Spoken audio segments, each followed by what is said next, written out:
എല്ലാവർക്കും നമസ്കാരം. ശ്രീമാത്രേ നമ. ഇത് കൊട്ടിയൂർ ഉത്സവകാലാണ്. നാടും നഗരവുമൊക്കെ കൊട്ടിയൂർ എന്ന പുണ്യഭൂമിയിലേക്ക് ഇങ്ങനെ ഗംഗാനദി പോലെ പുരുഷാരമൊഴുകി ചെന്നു ചേരുന്ന കൊട്ടിയൂര്. കൊട്ടിയൂര് രണ്ട് കൊട്ടിയൂരുണ്ട്, അക്കരെ കൊട്ടിയൂരും ഇക്കരെ കൊട്ടിയൂരും. അക്കരെ കൊട്ടിയൂരിലാണ് ഈ ഉത്സവം നടക്കുന്നത്. ഈ ഉത്സവത്തിന് യാഗോത്സവം എന്നാണ് പറയുക. യാഗോത്സവം എന്ന് പറയാനുള്ള കാരണം ഇത് ദക്ഷയാഗവുമായി ബന്ധപ്പെട്ട ഒരു ഐതിഹ്യമാണ് കൊട്ടിയൂരിനുള്ളത്. കൊട്ടിയൂര് എന്ന പേര് കൂടിയൂര് എന്ന പേര് ലോപിച്ചുണ്ടായതാണ്. മൂർത്തികൾ 3 പേരും കൂടിച്ചേർന്ന ഊര്. ബ്രഹ്മാവും വിഷ്ണുവും മഹേശ്വരനും കൂടിച്ചേർന്ന ഊരാണ് പിന്നീട് കൊട്ടിയൂര് എന്നറിയപ്പെട്ടത്. എന്തുകൊണ്ടാണ് അവിടെ 3 മൂർത്തികൾ കൂടിച്ചേർന്നത്? എന്തിനാണ് അവർ കൂടിച്ചേർന്നത്? എന്തുകൊണ്ടാണ് ഈ ഉത്സവത്തെ യാഗോത്സവം എന്ന് വിളിക്കുന്നത്? അങ്ങനെ ഒരുപാട് സംശയങ്ങൾ പലർക്കുണ്ടാവാം. ഒന്ന്, കൊട്ടിയൂര് ഒരു ക്ഷേത്രമാണ്. സ്ഥിരമായ നിർമ്മിതികളൊന്നും കൊട്ടിയൂരിലില്ല. കൊട്ടിയൂർ എന്ന് പറയുന്നത് ഞാൻ അക്കരെ കൊട്ടിയൂരെ കുറിച്ചാണ്. സ്ഥിരമായ നിർമ്മിതികളൊന്നുമില്ല. അവിടെ ഉത്സവകാലത്ത് മാത്രം പർണശാലകൾ പണി കഴിപ്പിക്കുകയാണ് പതിവ്. കയ്യാലകൾ എന്നാ പറയാ.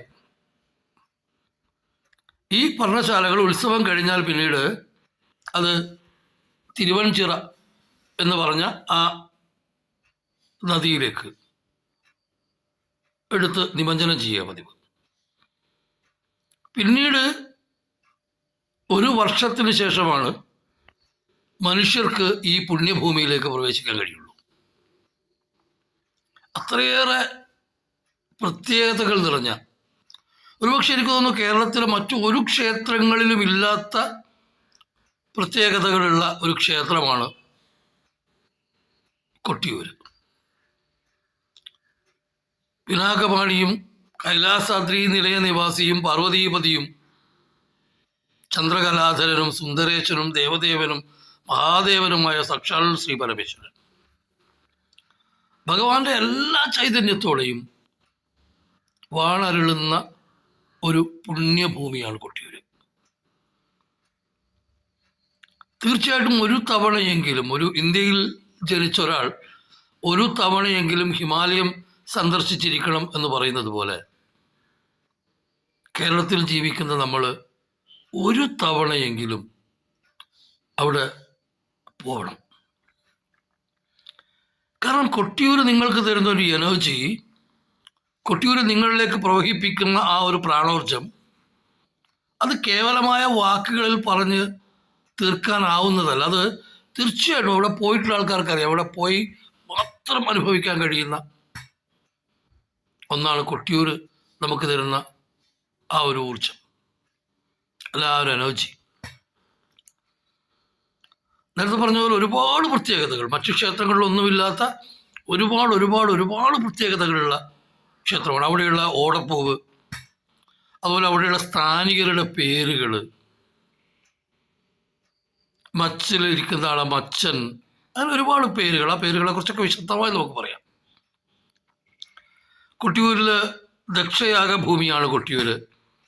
എന്താ ദക്ഷയാഗം? അതിൻ്റെ കഥ നമുക്ക് ഇന്നു മുതൽ കൊട്ടിയൂരിനെ കുറിച്ച് പറഞ്ഞു തുടങ്ങാം. കൊട്ടിയൂരിനെ കുറിച്ച് കൂടുതൽ അറിയേണ്ടവർ, ഇത് താല്പര്യമുള്ള മറ്റുള്ളവർക്കത് ഷെയർ ചെയ്ത് കൊടുക്കുക. നിങ്ങളുടെ അഭിപ്രായങ്ങളും നിർദ്ദേശങ്ങളും പറയുക.